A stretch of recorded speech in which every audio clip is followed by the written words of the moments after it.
हिंदुस्तान का वह दौर आसान नहीं था। सत्ता की नींव हिल चुकी थी। दिल्ली की गद्दी पूरी तरह स्थिर नहीं थी। राजनीति डर और साजिशों से घिरी हुई थी। एक पराजित बादशाह भटक रहा था और यहीं से इतिहास की दिशा बदलने वाली थी। 15 अक्टूबर 1542 की रात थी। जगह थी राजस्थान का उमरकोट, जो उस समय अमरकोट कहलाता था। बारिश हो रही थी, चारों तरफ अनिश्चितता थी। हुमायूं, जो कभी हिंदुस्तान का बादशाह था, उस वक्त खुद शरणार्थी जैसा जीवन जी रहा था। शेर शाह सूरी ने उसे हिंदुस्तान से बाहर कर दिया था। उसी कठिन समय में एक राजपूत शासक राणा वीरसाल के किले में हुमायूं की पत्नी हमीदा बानो बेगम ने एक बच्चे को जन्म दिया। उसी बच्चे का नाम रखा गया जलालुद्दीन मोहम्मद अकबर। अकबर का जन्म किसी उत्सव में नहीं, बल्कि संघर्ष और असुरक्षा के बीच हुआ। अकबर का बचपन काबुल, कंधार और सिंध जैसे इलाकों में भटकते हुए बीता। न उसे नियमित शिक्षा मिली, न शाही सुख। कहा जाता है कि अकबर पढ़ना लिखना नहीं सीख पाया, लेकिन उसने लोगों के हाव भाव, डर, ताकत और जरूरतों को समझना सीख लिया। यही अनुभव आगे चलकर उसकी सबसे बड़ी शक्ति बना। जनवरी 1556 में हुमायूं की दिल्ली में सीढ़ियों से गिरकर मृत्यु हो गई। उस समय अकबर सिर्फ 13 साल का था और पंजाब के कलानौर में उसे मुगल बादशाह घोषित किया गया। असली सत्ता उसके संरक्षक बैरम खान के हाथ में थी, जो एक कुशल सेनापति और रणनीतिकार था। उसी साल 5 नवंबर 1556 को पानीपत के मैदान में इतिहास का फैसला होना था। सामने था हेमू, जो सूर वंश की ओर से लड़ रहा था और जिसने आगरा व दिल्ली पर कब्जा कर लिया था। ये पानीपत की दूसरी लड़ाई थी। अकबर उम्र में छोटा था। युद्ध का असली संचालन बैरम खान ने किया। युद्ध के दौरान हेमू की आंख में तीर लगा और वह बेहोश हो गया। उसकी सेना टूट गई और मुगलों को विजय मिली।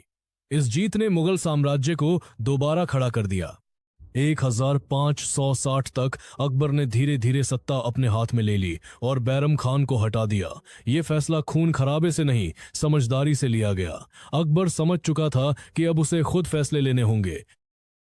इसके बाद अकबर ने सिर्फ युद्ध पर ध्यान नहीं दिया, बल्कि शासन पर दिया।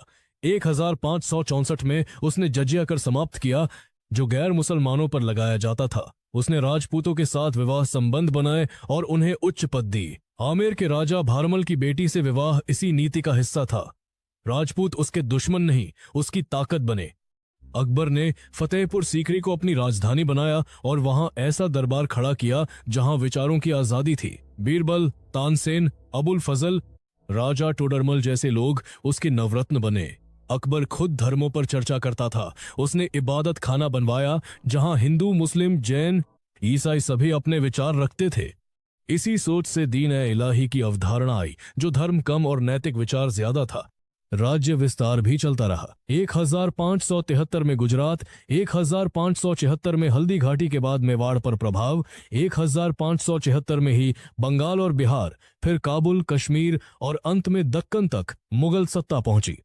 अकबर के समय मुगल साम्राज्य लगभग पूरे उत्तरी भारत और मध्य भारत तक फैल गया था, जो करीब 40 लाख वर्ग किलोमीटर के आसपास माना जाता है।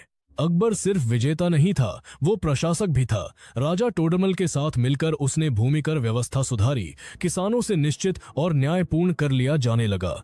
अकबर अक्सर रात में भेष बदलकर जनता के हाल जानने निकलता था। ऐसा कहा जाता है, निजी जीवन में भी उसे संघर्ष झेलने पड़े। उसका बेटा सलीम, जो आगे चलकर जहांगीर बना, उससे विद्रोह कर बैठा। एक पिता के लिए यह सबसे बड़ा दुख था, लेकिन अकबर ने राज्य को अपने निजी दुख से ऊपर रखा। 27 अक्टूबर 1605 को आगरा में अकबर की मृत्यु हुई। जाते जाते उसने कोई भय नहीं छोड़ा, क्योंकि वह जानता था कि उसने सिर्फ एक साम्राज्य नहीं, एक सोच छोड़ी है। ऐसी सोच जिसमें धर्म से ऊपर इंसान, ताकत से ऊपर न्याय और शोर से ऊपर शांति थी। अकबर को महान इसलिए कहा जाता है क्योंकि उसने सत्ता को सेवा बनाया। उसने युद्ध जीतने के साथ साथ शांति भी जीती। अकबर ने फतेहपुर सीकरी जैसा भव्य शहर बसाया, जहां बुलंद दरवाजा आज भी उसकी सोच की ऊंचाई दिखाता है।